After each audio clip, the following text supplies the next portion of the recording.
I just point out before we start that tonight's proceedings will be filmed. That's where there's huge demand from Sky Television, etc. for these reports that we do. So if anyone has a problem, but if you're speaking, you're going to be recorded on that, but you're not. You will not be filmed as part of the audience. Okay? So thank you very much and welcome to this executive meeting. And could we agree the minutes of the last meeting, please, and I can sign these as a true representation? Yeah. 20th of February. All those in favour? Yeah, thank you. And apologies. No apologies. Any declarations of interest? Any members? No.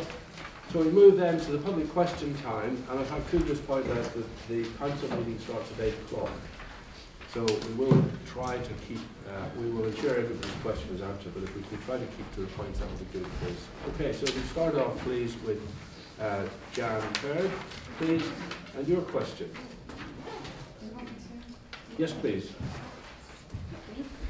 Be famous.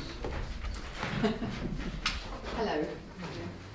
I would like to ask the committee that in the light of the report by Dr. Hanning on health and proximity to wind turbines, will the committee give protection to the residents of Wokingham, in MDD-PD? Thank you for your question. It's going to be a little bit lengthy because it's quite a technical subject. Protection is provided within the MDD policy CC05, Renewable Energy and Decentralised Energy Networks, which outlines the council's position on renewable energy and the criteria that will be taken into account in assessing applications for developments such as wind turbines. In assessing the MDD policy, the independent planning inspector did consider Dr. Hanning's report, but he concluded in paragraph 37 that study is based largely on an extensive review of other studies, and the recommendations were made in relation to a relatively sparsely populated rural authority. It is not convincing evidence that can be readily transposed to the situation in Wokingham. What this means is that the inspector gave little weight to this study, which would be reflected in any appeals lodged against refusal on these grounds. On this basis, the findings of the Northumberland study have not been used as part of the evidence base for the policy. However, this policy will enable the protection of local residents from any adverse impacts of renewable energy developments, including wind turbines. Criterion 3A requires that schemes are appropriate in scale, location and technology type, and criterion 3B that they are compatible with the surrounding area, including the impact of noise. Therefore, policy CC05 will provide the framework for a thorough assessment of the impact of any future planning applications for wind turbines upon local residents. In addition, existing policy CP1 in the core strategy offers further protection by stating that only schemes which are safe, enhance the environment and do not cause pollution will be supported, whilst policy CP3 requires that development does not cause detriment to adjoining land users and their quality of life. This position is supported by the Borough Design Guide, which states that proposals should minimise environmental impact. WBC, that paragraph, is also currently commencing a review of the existing Sustainable Design and Construction Supplemental Planning document, which was adopted in May 2010.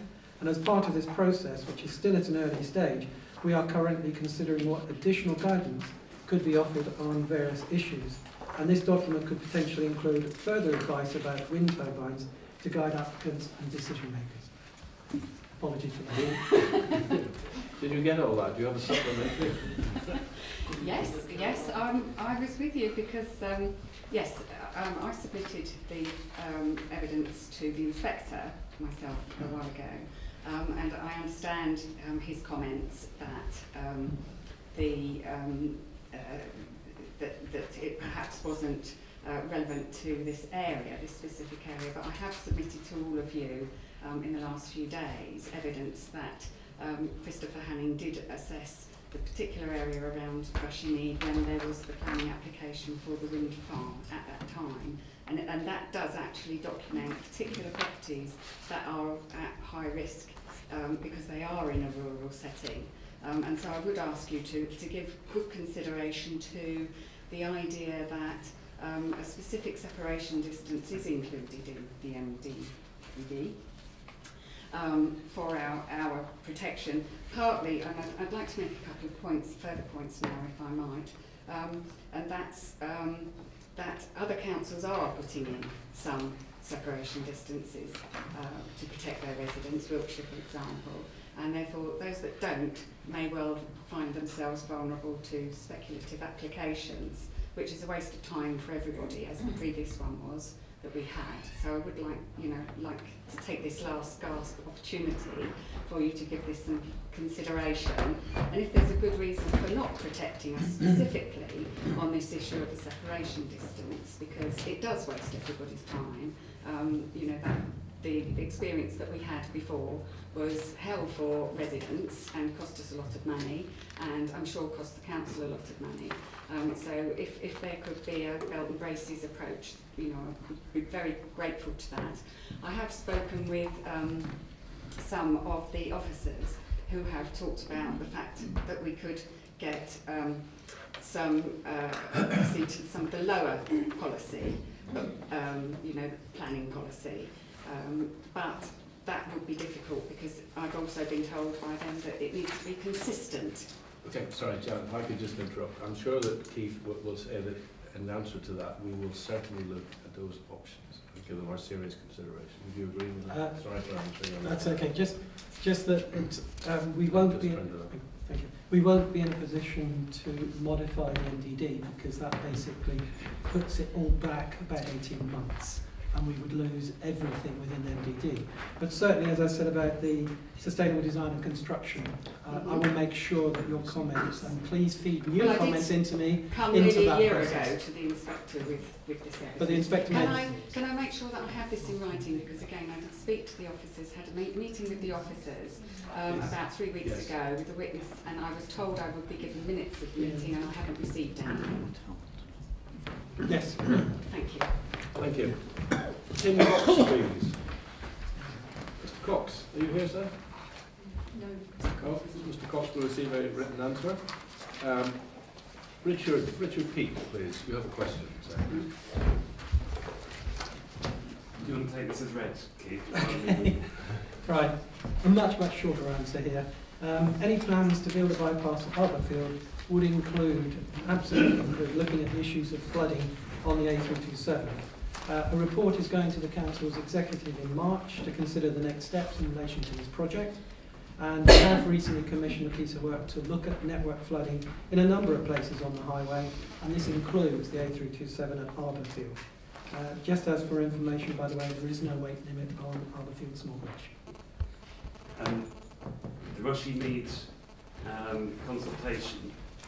If you actually read the document that the applicant put out, they heard from the Working Council officers that there was a 7.5 tonne weight limit on Arborfield South Bridge. So, thank you.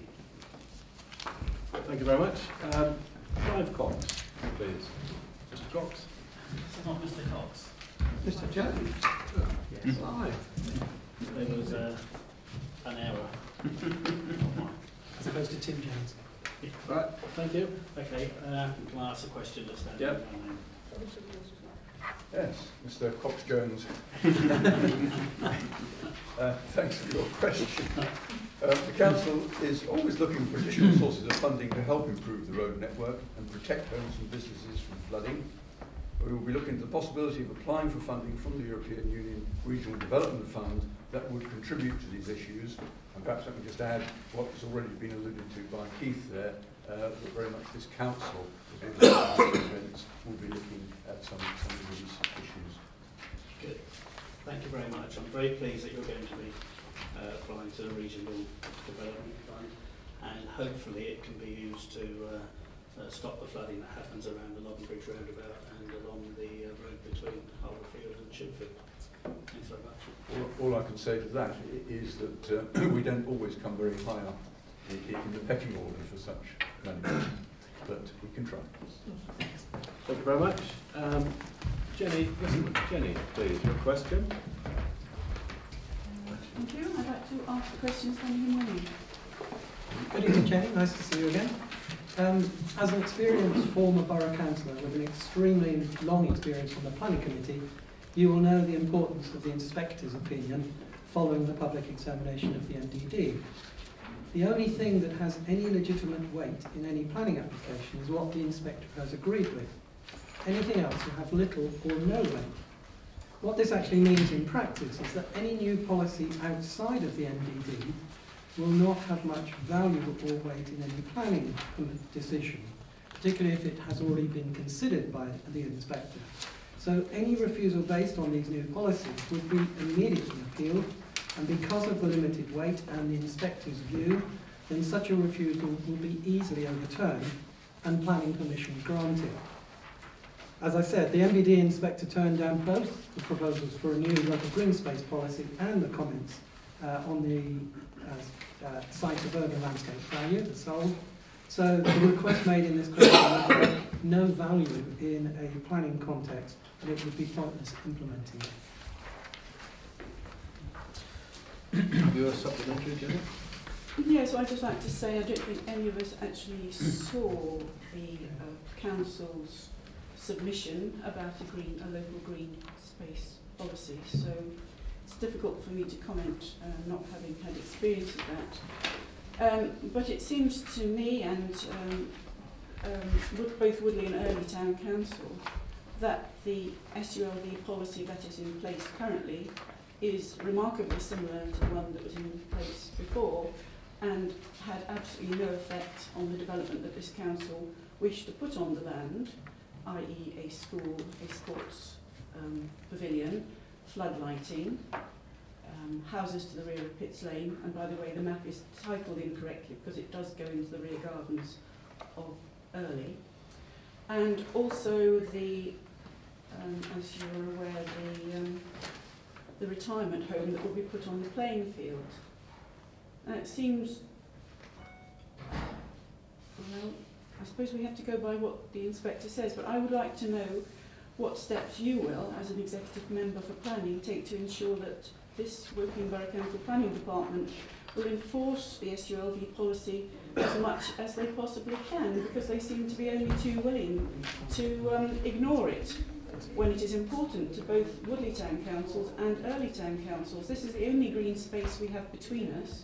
The District Parish Conference said how important it was for the local community to have green space to enhance health and well-being. Do you want Keith to answer? I would like Keith to say that he's going to do more than just bow down and say, well, the inspector has said we have to go along with this, rather than try and do anything else which is going to protect this land, because it's failed, the Borough Council has failed to protect it in the past. Right, by the way, just as a point of information, the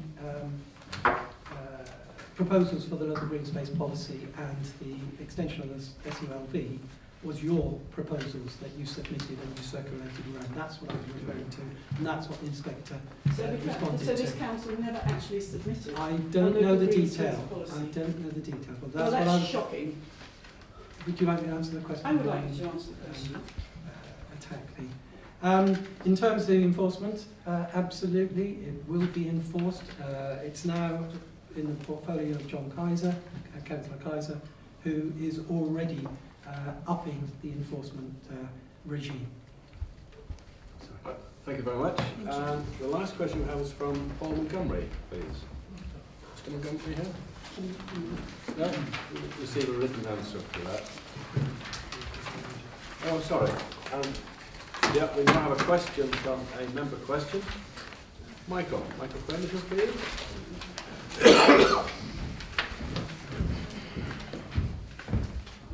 Thank you very much for that. I asked the question standing in my name. Thank you for your question, Michael.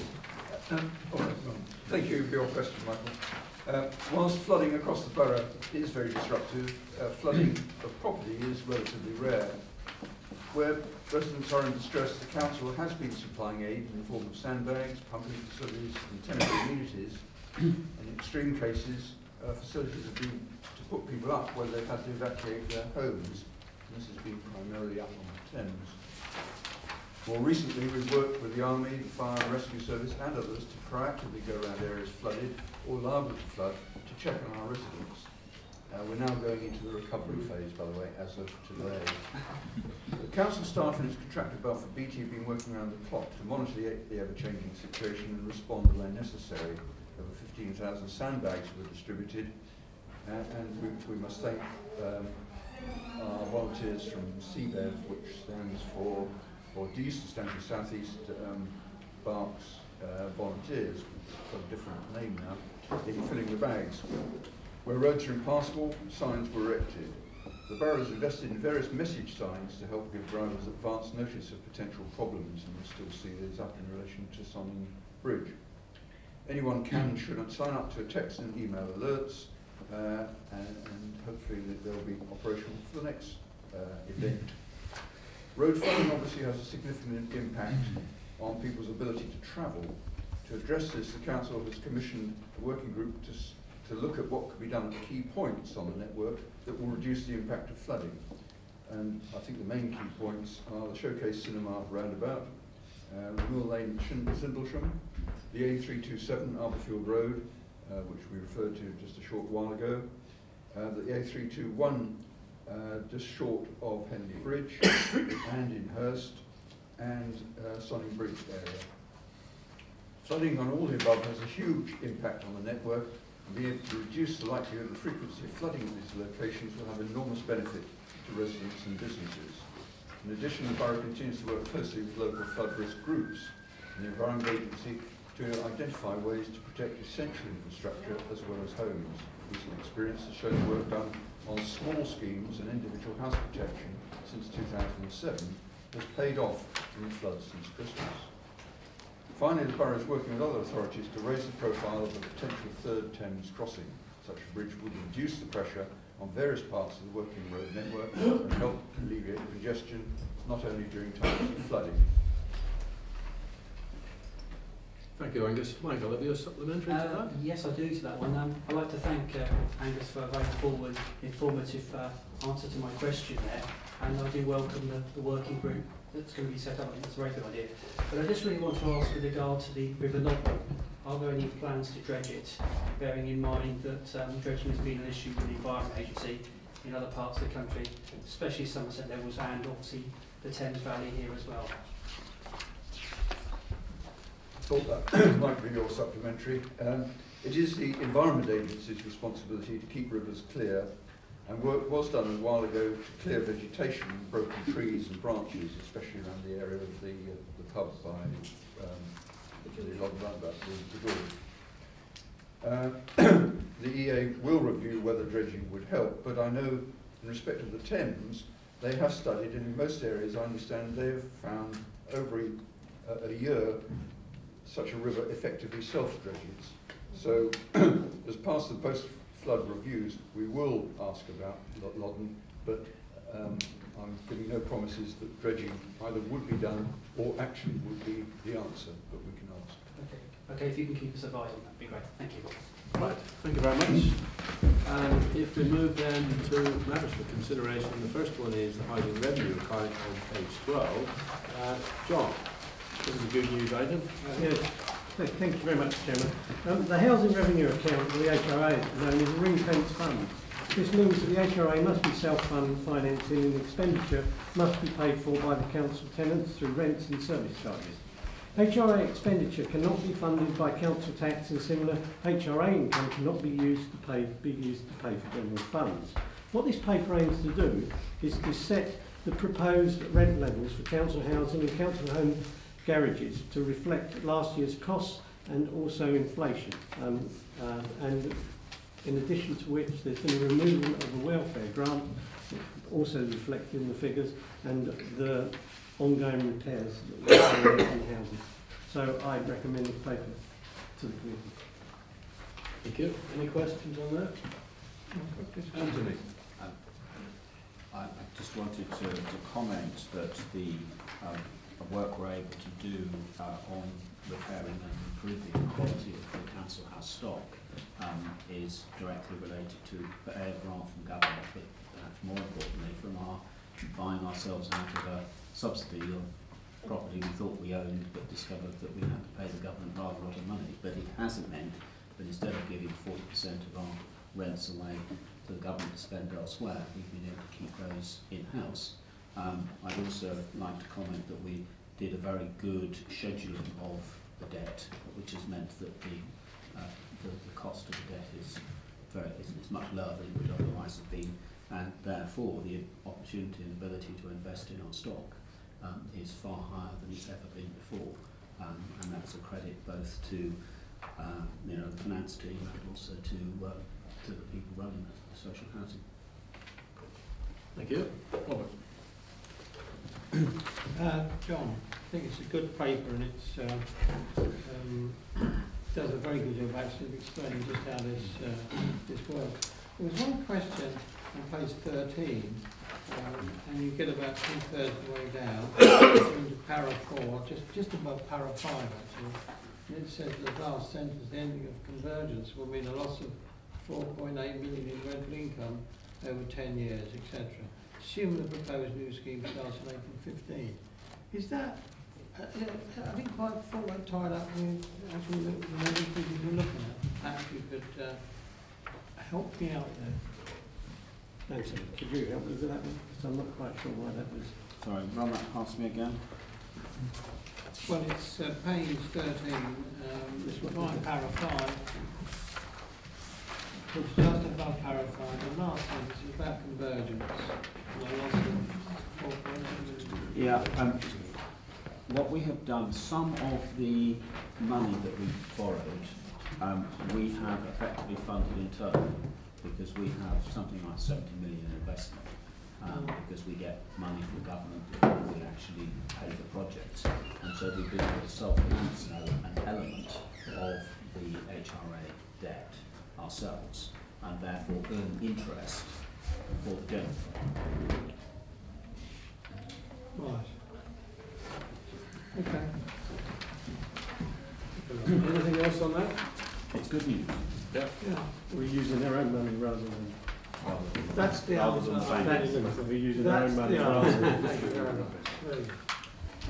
Okay, the only thing that I would like to mention is on page 20 you see that we are forecasting to spend over £7 million on bringing our housing stock up to the next standard every school year. Yeah. Excellent. Yeah, even better news, £5 million of that is coming from the form of grant. That will make a nice change.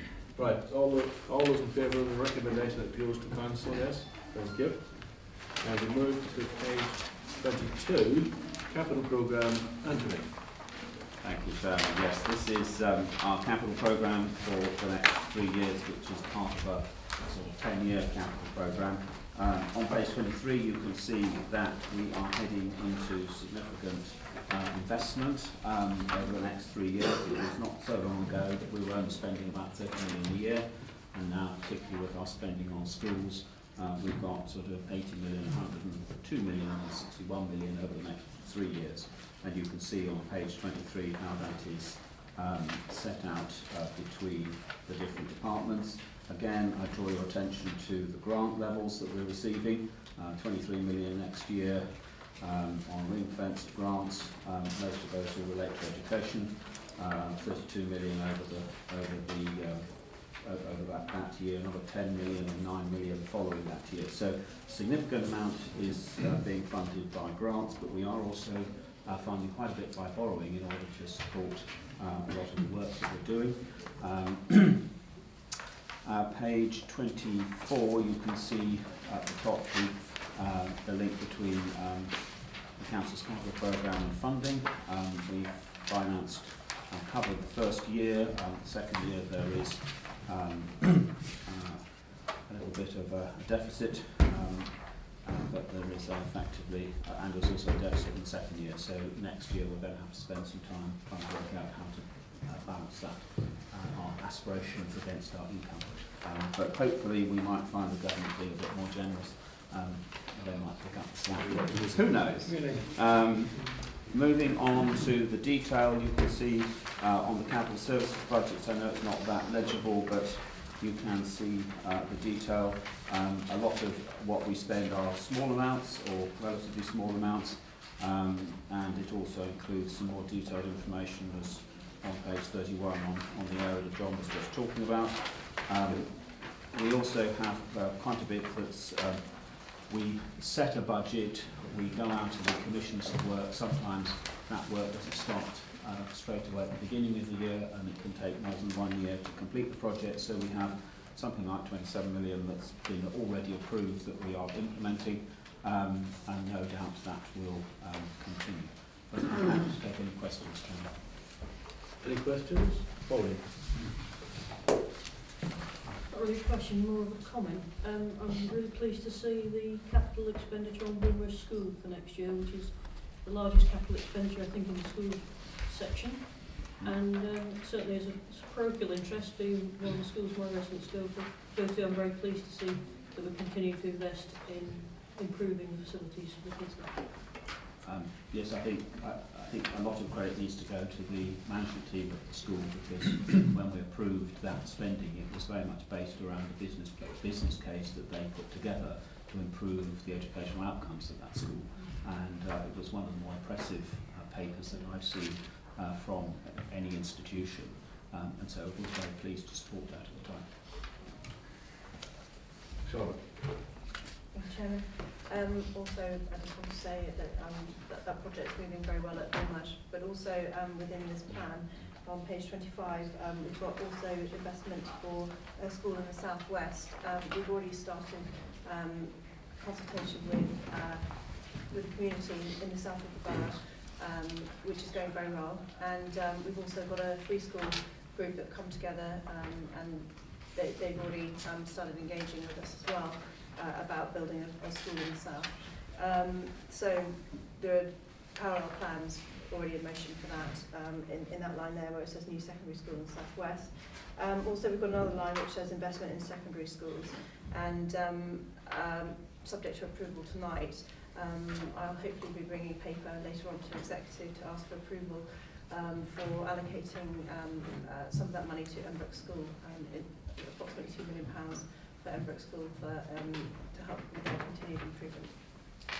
Thank you. We look forward to that. Angus, you have a point, please. It is now 7:30. Yep. Okay. Very quick one, just to really bring out the exciting projects that the country parks, the sports hubs and the leisure centres and the more immediate benefits to local residents in Woodley and Bournemouth, and really just linking it with benefits of working with public health and the health and wellbeing agenda as we move forward. Well, thank you very much. All those in favour of recommending to Council the capital programme, please show. That is unanimous. Thank you very much. Page 33, Anthony, Treasury Management Strategy. Again, this is being recommended to full Council. Yes, just a few points I'd like to make to members. Page 41 just shows you the costs of repaying the debt that we borrow. You can see in the middle there. When we borrow money, we do have to pay it back. So that has to be taken into account.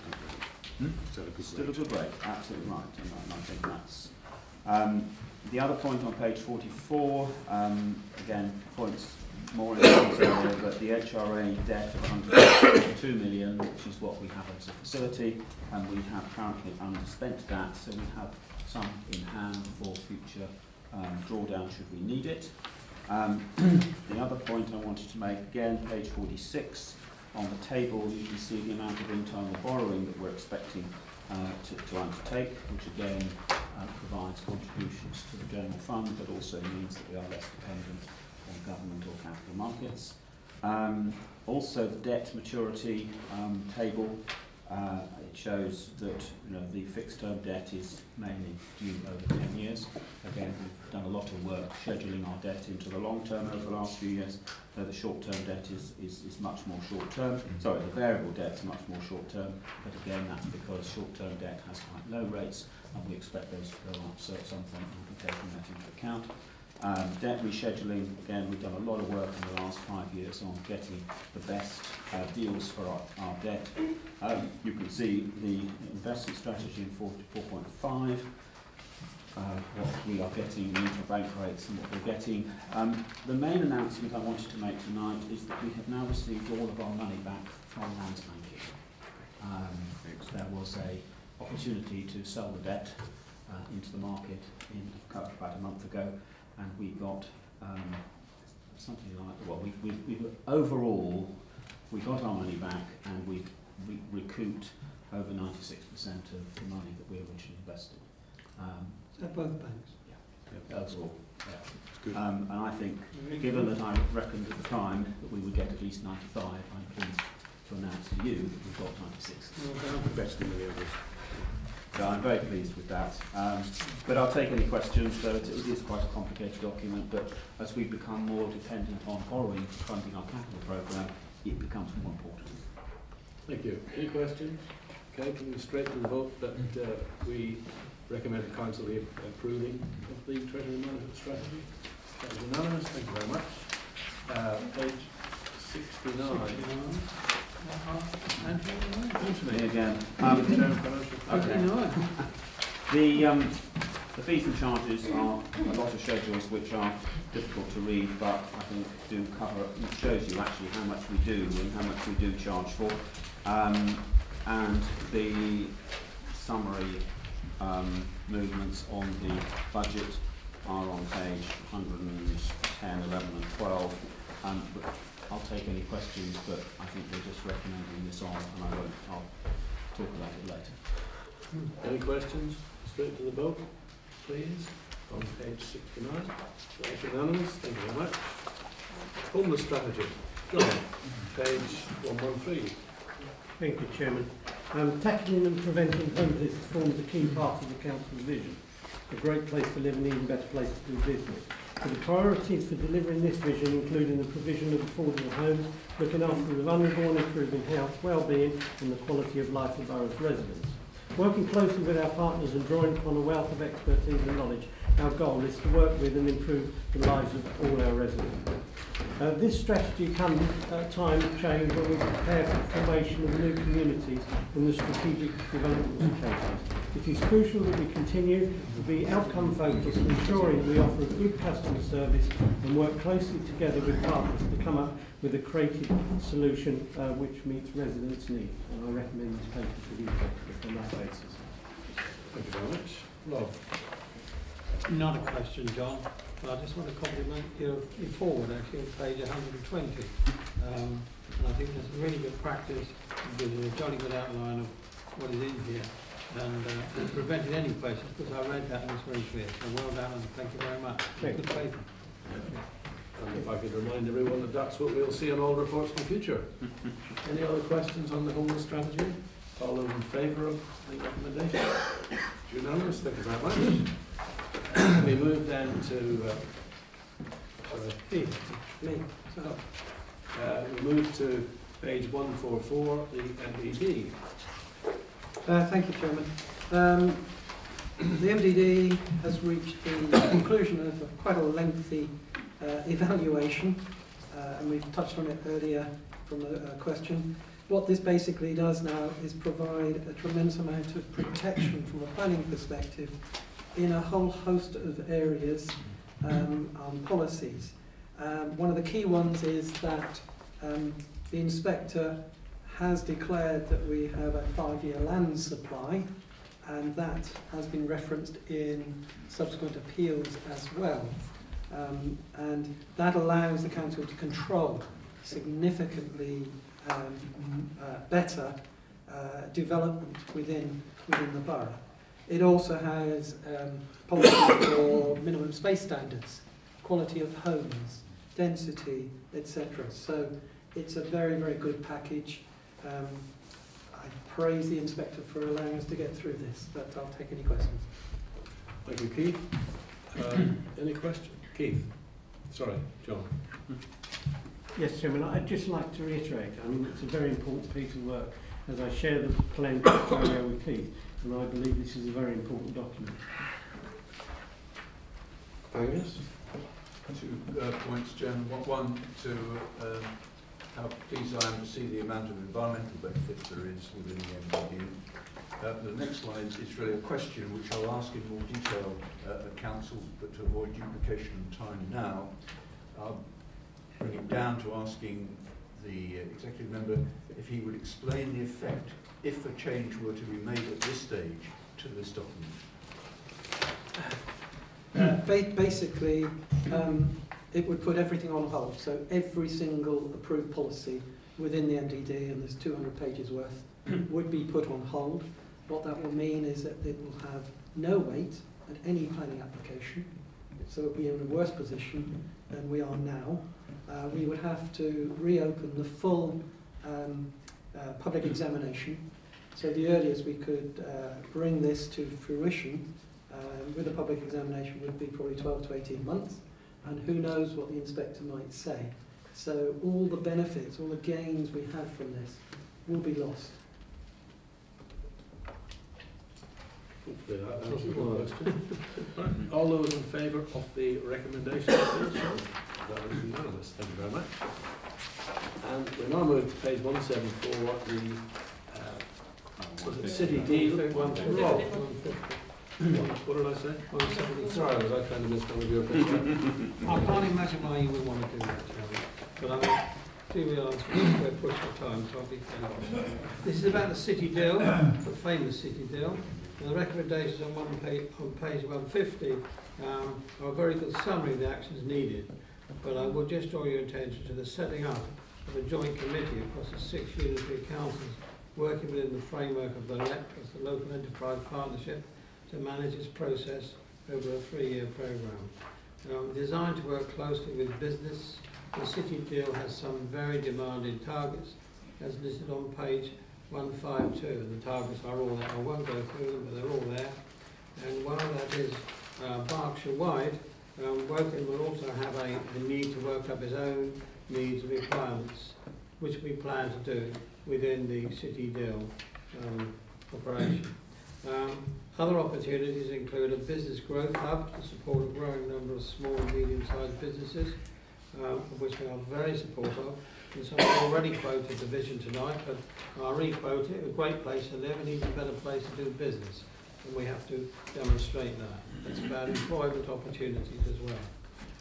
Finally, page 155/173, with all the details, and page 167 sums it up rather well.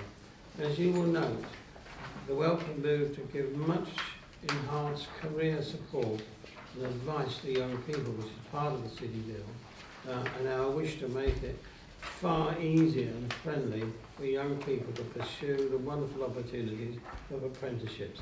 And I particularly welcome that because they are rather disparate currently, and we aim to set up a one-stop shop to help people with apprenticeships. And remember, that's for the 50% of the young people who do not go to university. They need an opportunity as well. Happy to take any questions, Chairman, but it's just the recommendations on one page. Any questions? Charlotte? Thank you, Chairman. Not a question as such, but just a statement really. This offers a great opportunity for our young people in this area, and I just commend the paper. I think it's fantastic. Thank you. Thank you very much. So can we go straight to the recommendation on page 150? All those in favour? Thank you very much. Page 174. Rob Stanton, please. Me again. The Strategic Economic Plan. Okay, well, members will be aware of the Strategic Economic Plan, the purpose of which is laid out in item 105 on page 174. And tonight is to ask the Executive to support 2 recommendations as shown on 174, which alludes to the Thames Valley LEP Economic Plan, of which this Council is a member, founding member. The Heseltine report, the Lord Heseltine report, I better get that right, which was accepted by the government, was designed to move the economy back to a growth path and focused on IT, aerospace and other high-tech industries in general to rebuild the economy. It has agreed to provide large investment sums to support these aims, with its condition that the capital must be provided via the Local Enterprise Partnership. It will not be provided direct to local government. Therefore, our role within the LEP is absolutely fundamental, very important that we are able to participate and enjoy what capital investment there will be. In our case, that is the Thames Valley LEP, who are in the process of making such a bid. They're making this bid to the government. It will be a highly competitive bid. There are 39 LEPs across the country. We are just but one of them. There are 38 competing for the same said sums of investment. You've all seen the bid document. I won't read through it, but that is it. As it has actually gone to the government. And that's the proposed draft. It's been out to consultation. It will now enable the final bid document to be completed and agreed by the LEP and placed with the government by the 31st of March 2014. And the funds, such as they will be available in early 2015, as I understand it. That is a very, very brief scenario, members. There is no alternative, if you really want to see, is to read the document, which is very readable. I leave it there, Chairman. Thank you. Any questions on the... Yes, sorry. You take longer arms. I know on page 176 there's a comment about a commitment to make sure we deliver infrastructure to match the housing and also the industrial growth, not industrial but high-tech growth. Certainly already working, we host one of the biggest high-tech parks in the area with the Oracle Business Park. So I'm looking forward to some proposals from the LEP to improve the traffic flows back and forwards to the Oracle Business Park and also over the M4 in both directions. Well, I'll take that in writing if you would mind, Paul, and I'll certainly talk to the LEP about that.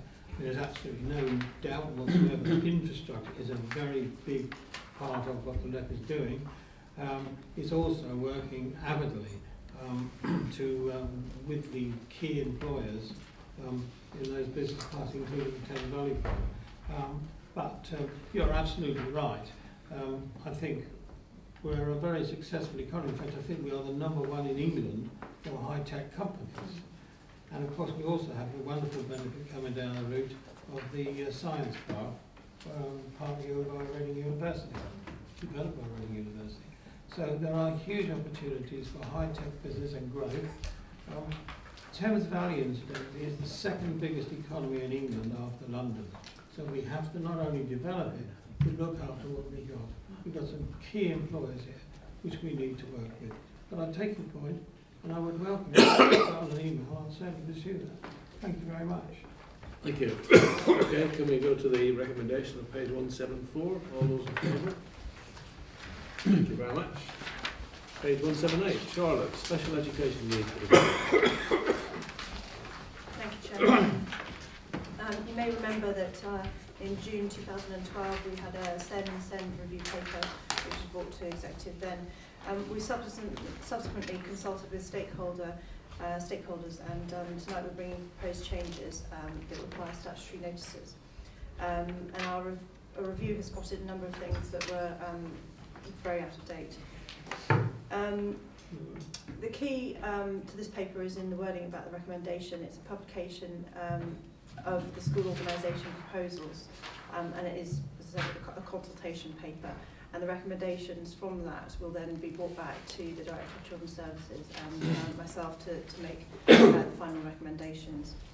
From this paper is all about modernisation, and it's about addressing our local needs for SEN. Our needs have changed dramatically over the years, but our provision hasn't changed, and the numbers accessing our provision have also changed. We need to address what settings we need, and levels of needs don't reflect that at the moment. What's different now is that we have many more pupils accessing mainstream schools, and our mainstream schools are better able to cater for a wider range of needs. But we do have a higher number of young people and children with more complex needs, and we need to change the settings that we already have to some of them within this paper, as you'll see, to cater for the more complex needs. So that, in essence, is mainly what the paper is about, but I'm not going to go into all of the specific detail, but I'll take questions. Thank you very much. Any questions on that? So we must stick to the recommendation, please, page 178. All those in favour? Right, thank you very much. And that concludes the executive meeting. See you again at 8.